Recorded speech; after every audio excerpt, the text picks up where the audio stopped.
एक बार की बात है एक गांव था जिसका नाम खुनसापुर। यहाँ सब मिलजुल कर खुशी से रहते थे।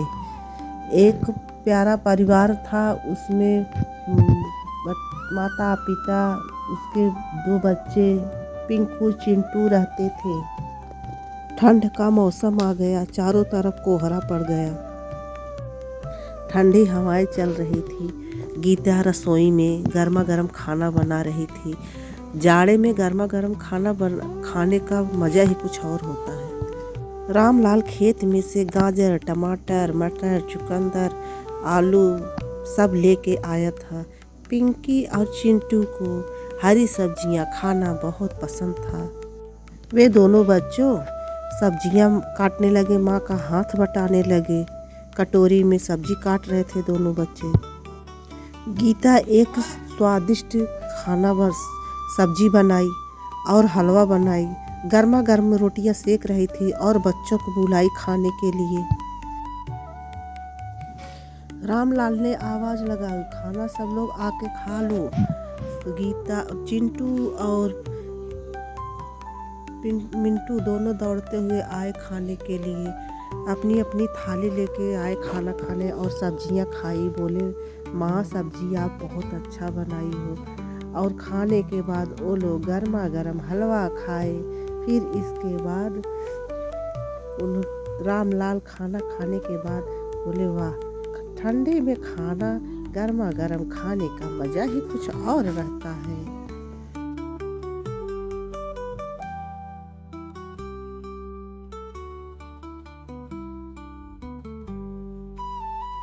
रामलाल के बच्चे अब सब बड़े हो चुके थे और रामलाल अब बूढ़े हो चुके थे। उन्होंने एक दिन आंगन में बैठकर सब बच्चों को बुलाया।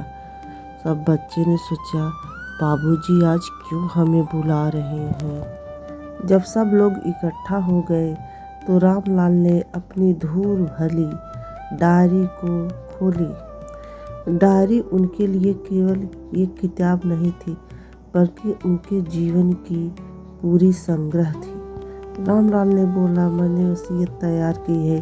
उनके दोनों बेटे सतर्क हो गए। रामलाल ने डायरी का पन्ना खोला। उन्होंने कहा, यह वसीयत जमीन या पैसों की नहीं है, बल्कि उन चीज़ों की, उन याद। रामलाल पन्ना पलटते हुए अपनी चमकती आंखों से देखते हुए कहा, इसमें लिखा है कैसे रवि ने अपनी माँ के लिए अपनी पहली साइकिल बेच दी थी और कैसे विकास ने अपनी पढ़ाई के लिए अपने खिलौने बेच दिए थे, त्याग दिए थे, और कैसे गीता ने अपनी खुशियों को अपने परिवार के लिए त्याग दिया था। सावित्री ने अपने परिवार को सर्वोपरि ऊपर रखा। रवि और विकास की आंखों में आंसू आ गए। उन्हें अपनी गलतियों का एहसास हो गया। रामलाल ने कहा, मेरी वसीयत तो यह डायरी है। मैं चाहता हूँ कि तुम लोग इस डायरी के प्यार को, एकजुटता को बनाए रखो। मेरी असली डायरी में तुम्हारी खुशियाँ लिखी हैं। रामलाल डायरी बंद करके अपने दोनों बेटों को तरफ देखा। कहा, मैंने इसलिए यहाँ नहीं आया हूँ कि तुम्हारी संपत्ति मांगने आया हूँ गांव से, क्योंकि अब मैं बूढ़ा हो रहा हूँ। मुझे तुम्हारे साथ की ज़रूरत है। मुझे लगा तुम हमारे बुढ़ापे के साथी बनोगे। रवि और विकास को अपने गलती का एहसास हो गया। उसने कहा, पापा हमें माफ़ कर दो। हम धन की, संपत्ति की लालच में इतने अंधे हो गए कि आपको भूल गए, आपके प्यार को भूल गए। पापा हमें माफ़ कर दो। और रामलाल ने उन्हें माफ़ कर दिया और सब इसी तरह राजी खुशी रहने लगे। और फिर मैं अगली कहानी लेके आऊँगी। तब तक के लिए बाय बाय।